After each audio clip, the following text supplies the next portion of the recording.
800 towns, 1 decade, and almost none of them kept the names they were born with.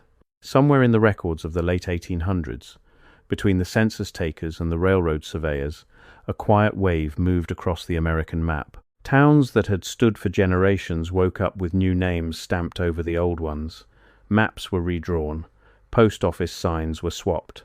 Old directories were pulled from shelves and replaced with cleaner, newer editions that listed places nobody local seemed to remember founding.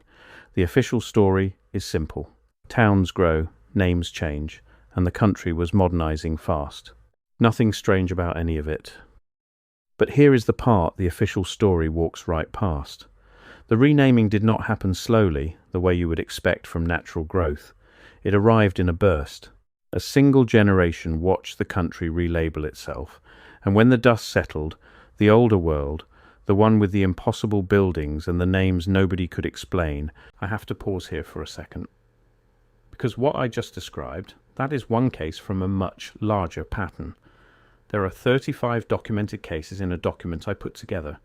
Different cities, different decades, different types of evidence. Every single one follows the same sequence: discovered, documented, acquired, disappeared. I could not fit all of it into a video. It's in the pinned comment below. Find it before we continue. Had quietly slid out of living memory. This is the story of what those names were hiding. And once you see the pattern, you will not be able to unsee it.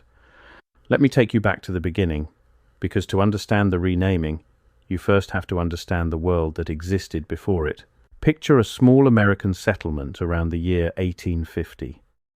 By the textbooks we were handed in school, this place should be rough. Mud streets, timber shacks, a few hundred settlers scratching out a living on the edge of the frontier. That is the image we were sold. Pioneers in the wilderness, building everything from nothing with their bare hands. Now look at the photographs from that same period. Not the paintings, the photographs. Because the camera does not flatter and it does not lie the way a brush can, in town after town you find buildings that have no business being there. Courthouses with carved stone facades and domes that would not look out of place in a European capital. Cathedrals with spires reaching impossibly high, standing in places that supposedly had a population of a few thousand farmers.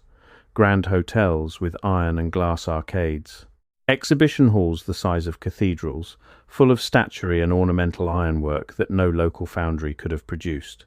And here is the question that the official timeline cannot answer cleanly. Who built them? With what labor? With what tools? In what year? The story we are told is that these buildings went up in a matter of months, hammered together by a handful of men with horse carts and hand tools, in towns that had existed for barely a generation.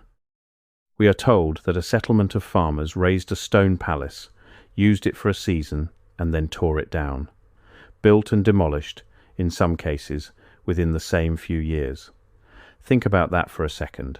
We struggle to build a parking structure in 18 months today, with cranes and steel and an army of contractors. And we are asked to believe that frontier towns with dirt roads produced architectural masterpieces overnight, then knocked them flat before the paint had dried. That is where the renaming comes in. Because if the buildings did not match the story, then the simplest fix was never to explain the buildings, it was to change the story. But this was just the beginning of the strangeness. Let me tell you about the maps. Pull up an atlas printed in Europe in the 16 and 1700s, and you will find a name written in enormous letters across the top of the world: Tartary, or Grand Tartary. A vast region stretching across what we now call Russia, Central Asia and beyond, sometimes reaching all the way to the edge of the Americas on the older charts. It appears on maps drawn by the most respected cartographers of the age. Serious men, royal geographers, people whose work was trusted enough to guide ships across oceans. And then, sometime in the 1800s, Tartary vanishes, not conquered, not renamed in a war. It simply stops appearing on the maps, as if a continent-sized civilization had been quietly erased from the record between one printing and the next. The mainstream answer is that Tartary was never a real empire at all. It was just a loose European word for a region they did not understand, a placeholder for everything east of the known world.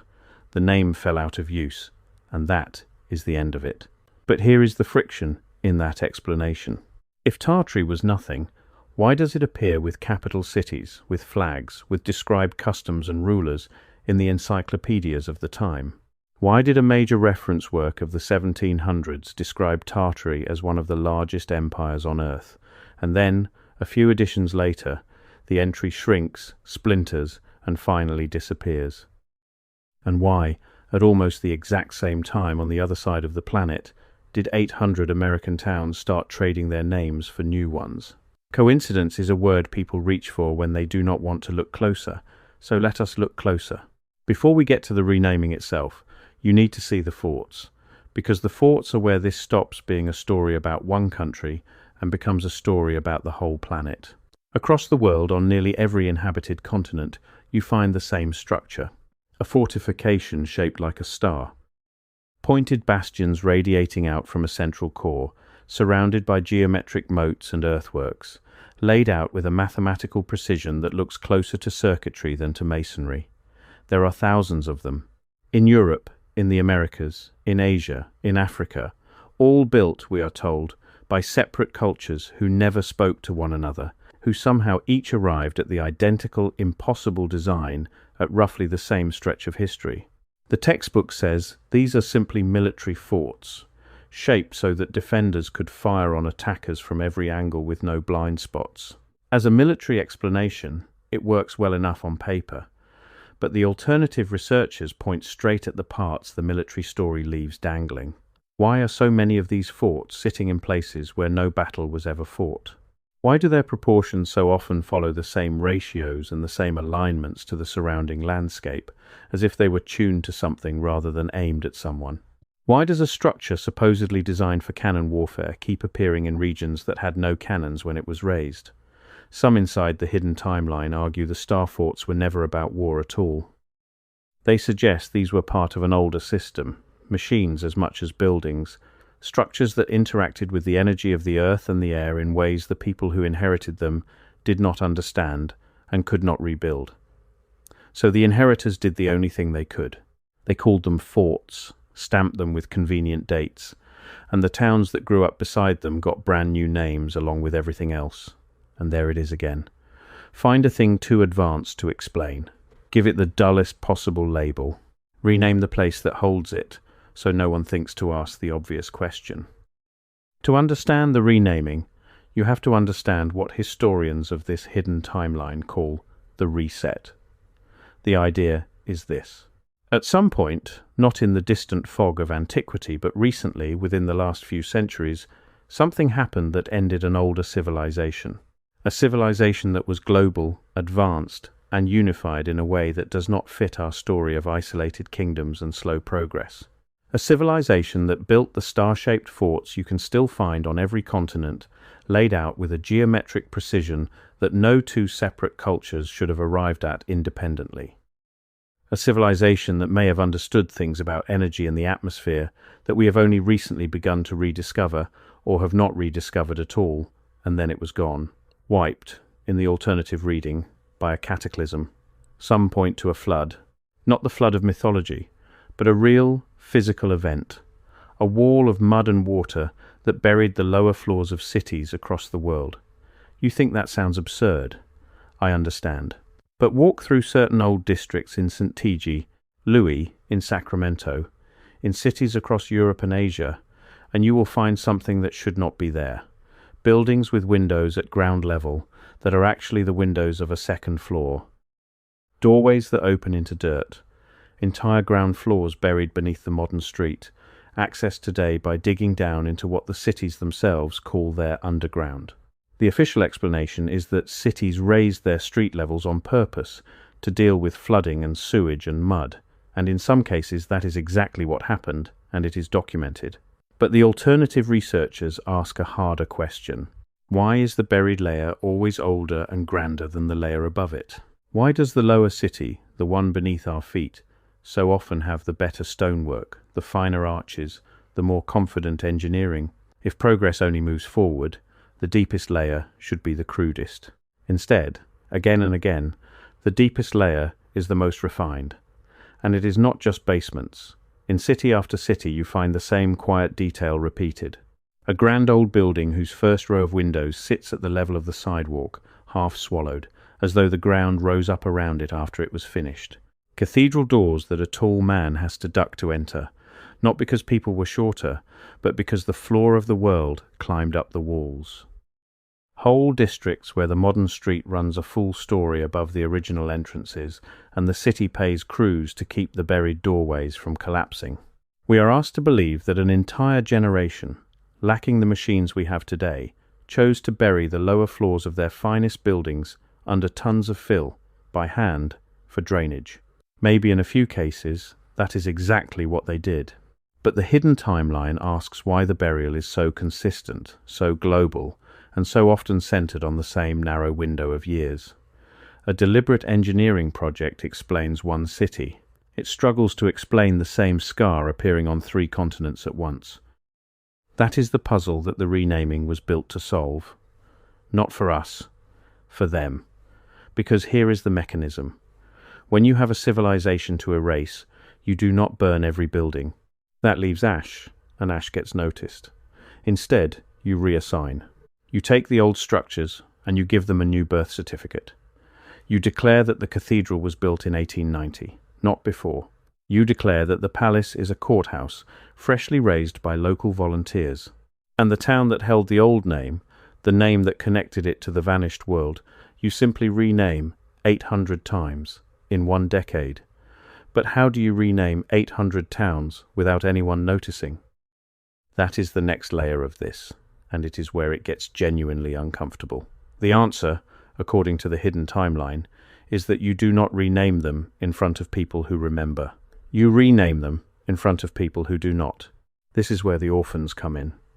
In the late 1800s, the United States ran something now called the orphan trains. Over several decades, hundreds of thousands of children, the official number runs past 200,000, were loaded onto trains in the eastern cities and shipped west to be distributed to new families. The textbook explanation is that these were the children of immigrants and the urban poor, swept up by overcrowded cities and sent to rural homes that needed labor. Take that at face value, and it is already a staggering number. 200,000 children, uprooted, renamed by their new families, scattered across a continent, many of them too young to remember where they came from or what they had been called. But the alternative researchers ask the question that makes your skin prickle. Where did that many orphans come from, all at once? What event produces a flood of children with no parents, no records, and in many cases no memory? The accounts from the time describe children who could not say where they were from. Children who arrived in waves, far faster than any normal cycle of poverty would produce. If you wanted to populate a renamed country with people who would never question the new names, you could hardly design a better instrument than a generation of children with no memory of the old world, raised by families who told them the towns had always been called what they are called now, and that was just one piece of it. Now think about how you would actually carry out something this size. You would need a network, a way to move people, records, and new names across thousands of miles, faster than rumor could travel, and faster than the old generation could compare notes. You would need the railroads. The same decades that saw the renaming saw the iron network thrown across the entire continent at a speed that still strains belief. Tens of thousands of miles of track laid, we are told, by crews with picks and shovels and black powder through deserts and over mountains in a span of years. The official story is one of raw human grit, and there is no denying the labor was brutal and real. But the alternative researchers noticed something else about the railroads.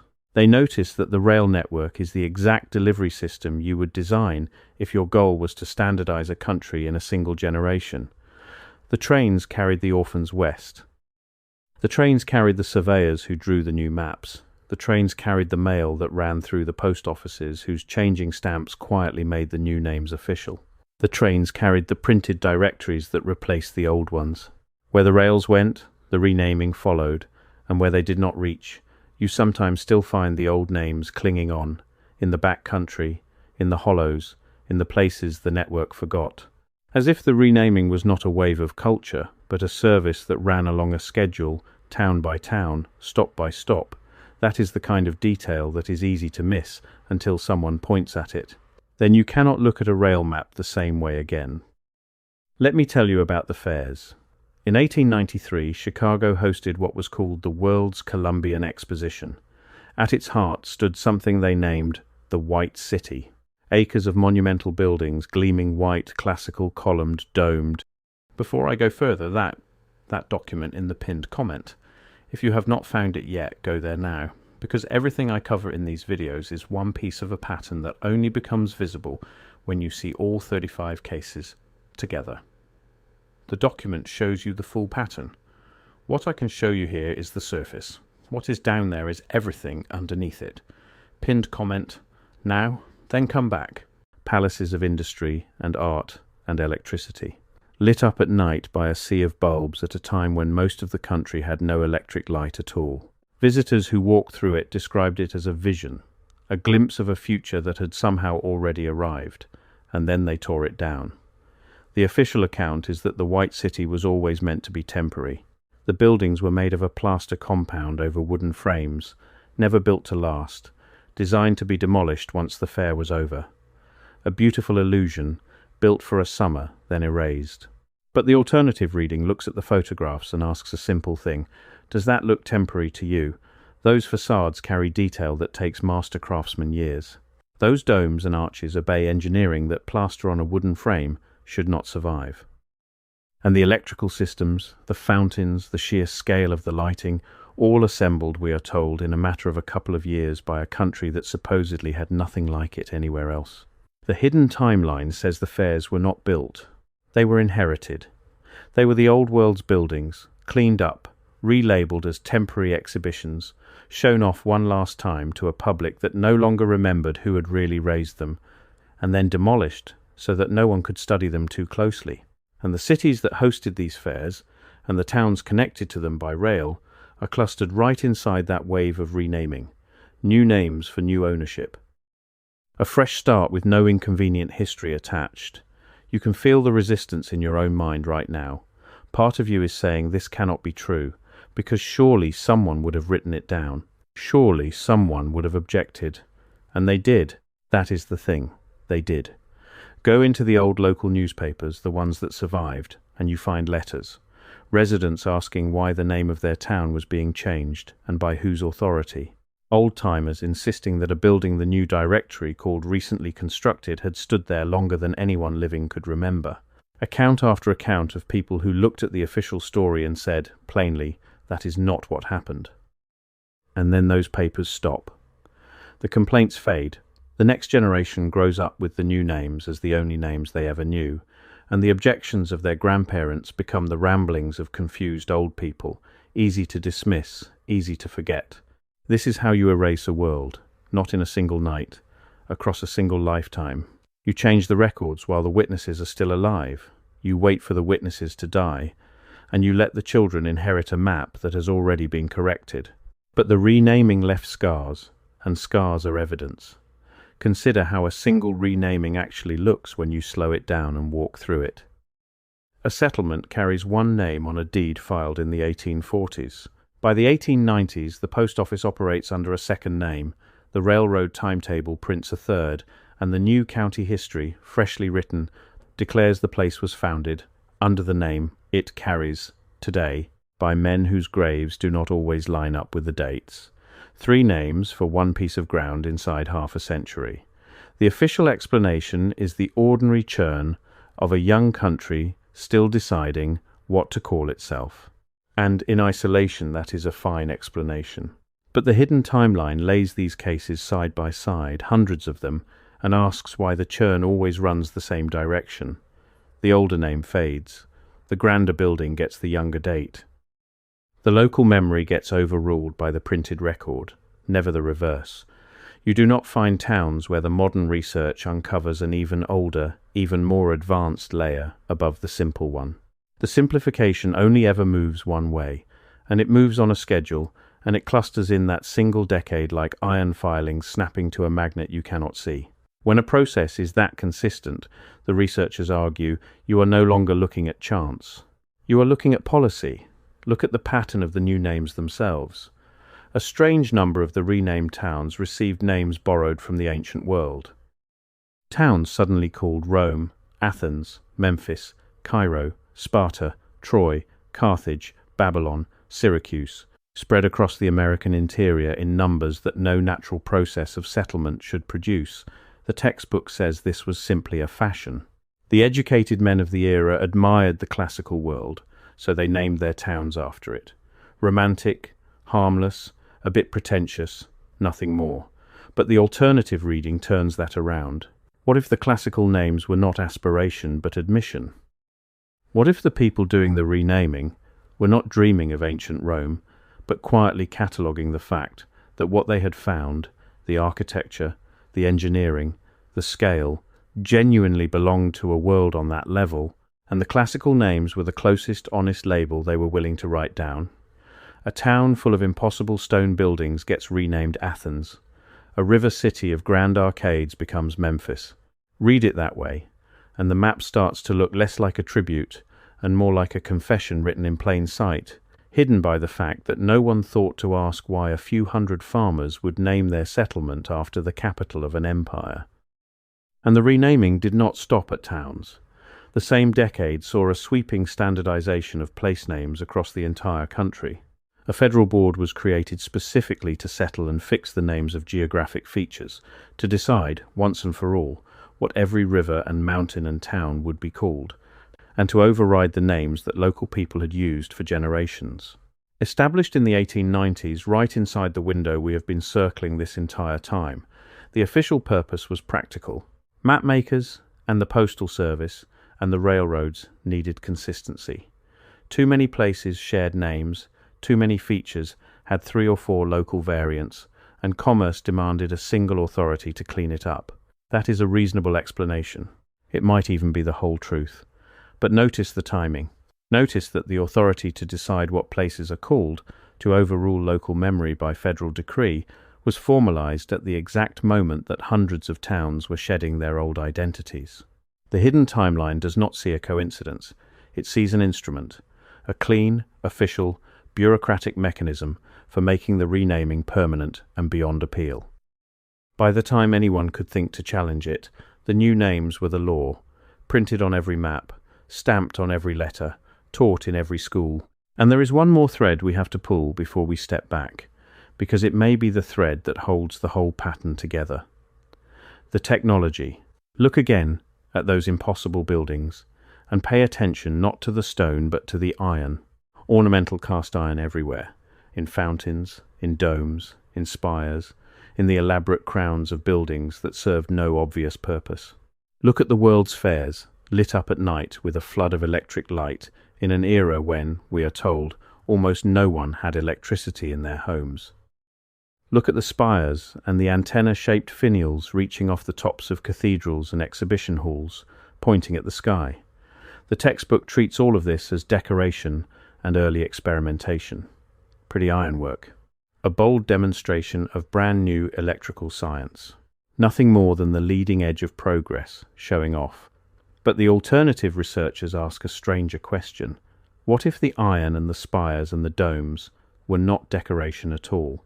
What if the old world ran on something we have forgotten, drawing power out of the atmosphere through those very structures, and what the fairs displayed was not a glimpse of the future, but the last working pieces of a past? In that reading, the buildings were not lit because someone had just invented the light bulb. They were lit because they had never stopped being able to produce light, and the inheritors put them on show, called it an exhibition, and then tore the evidence down before anyone could ask how a temporary plaster palace was powering itself. If that sounds like too much, sit with the simpler version of the same point. We were handed a story in which a country with dirt roads suddenly produced electrical cities, transcontinental railroads, and architectural masterpieces, all inside the same handful of decades, all from a standing start. Either that is the single most explosive burst of progress in human history, compressed into one lifetime, or some of what they showed us was not built in that lifetime at all. It was found, used, relabeled, and renamed. So let us step back and look at the whole shape of it. A vast empire on the old maps, gone within a few decades. a buried layer beneath our cities, older and grander than what stands above it, buildings that supposedly went up overnight and came down just as fast. A generation of children with no memory, distributed across a renamed land. World's fairs full of inherited palaces, demolished before they could be studied. Newspapers full of objections that quietly went silent. 800 towns relabeled, many with the names of fallen empires, and a federal authority created at the perfect moment to lock it all in place. Take any one of those on its own, and you can explain it away. Towns do change names. Cities do raise their streets. Fairs do build temporary structures. Each one, by itself, has an ordinary answer, and the ordinary answer might even be right. But the alternative researchers make a point that is harder to wave off. At a certain point, the number of coincidences that all line up in the same direction, in the same narrow window of time, stops looking like coincidence and starts looking like a process, a thing that was done by someone, for a reason. Think of it the way a detective thinks about a scene. One fingerprint means nothing, a torn receipt means nothing, a stopped clock means nothing. But when every small thing in the room points at the same hour, at the same hand, at the same door, the detective stops calling it a string of accidents and starts calling it a sequence of events. That is the move the hidden timeline asks you to make. Not to believe any single piece on faith, but to notice that the pieces keep arranging themselves into the same picture, no matter where you start. The forts and the fairs, and the orphans and the buried floors, and the 800 renamed towns are not one argument. They are a dozen separate doors, and the unsettling thing is how many of them open into the same dark room. And the reason, if the hidden timeline is right, is the oldest reason there is. Whoever inherits the ruins gets to write the history. And the cleanest way to own a world is to convince the people living in it that the world they are standing on was always exactly this, and never anything more. What happened to the names that were erased? In some cases, they survive in fragments. An old land deed in a county archive, a name carved into a cornerstone that does not match anything in the modern record, a street that locals still call by a name you will not find on any official map, a grandmother's letter that mentions a town that, according to every database, never existed. These fragments are easy to dismiss one at a time. A clerical error, a misspelling, a family legend. But gather enough of them, and they start to form the outline of a country underneath the country. A layer of names beneath the names, the way the old cities lie beneath the new streets. And maybe that is the real lesson hiding inside all of this, whether you accept the full theory or not. History is not the past. History is the record of the past that survived, and the record was made by people. People with motives, with power, with reasons to keep some things and lose others. Every map you have ever trusted was drawn by a hand that decided what to include and what to leave off. Every name you take for granted was chosen by someone at some moment for some purpose you were never told. So the next time you drive into a small American town and you see a courthouse that seems far too grand for the place around it, or a name on the welcome sign that feels strangely out of scale, ask yourself the question that started all of this. Who built this? And what was it called before? Because somewhere under the new names, under the corrected maps and the official dates and the tidy explanations, there may be an older world still waiting, patient, buried, but not entirely silent. And here is the quiet part that lingers after the story ends. You do not have to accept a lost empire or a global flood to feel the weight of this smaller truth sitting underneath all of it. Someone, at some point, decided what you would be allowed to remember about the ground beneath your own feet. That decision was made for you, long before you were born, and you were never once asked. The 800 towns are still out there. They still answer to the names they were given in that single strange decade, but the stones remember a different word, and the people who renamed them are long gone, leaving only the question they thought they had buried for good. What were they trying so hard to make us forget?